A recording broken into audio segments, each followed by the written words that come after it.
Jesus begins, "Our Father, who art in heaven."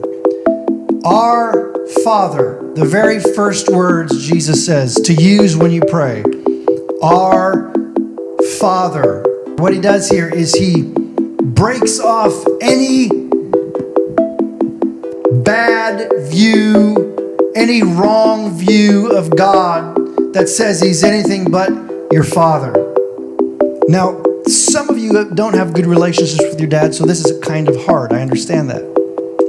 But even as good as we are or as bad as we are, we do not compare to God. To the love that God has for us is 1,000,000 times more than I have for my 4 kids. It doesn't even compare. So Jesus is setting the standard. Change the way you view God and now call him Abba. Abba. He is establishing the correct view of how we're to look at God. Because if you don't look at him as a good father, you will have a very hard time trusting him.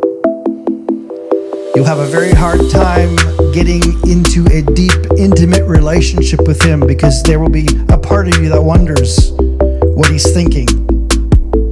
But the Bible is very clear. There is no shifting shadows to what God thinks and how God thinks about you. He doesn't think one day you're awesome and the next day you're terrible. God cannot not love.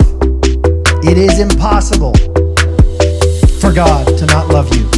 Even in your most wretched state, God loved you. The proof that God loved you is that he sent his son to hang on a tree for you.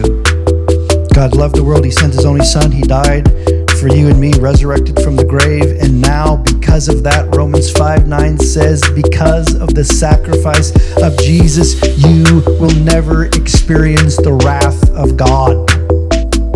This is for sons and daughters. You will never experience the wrath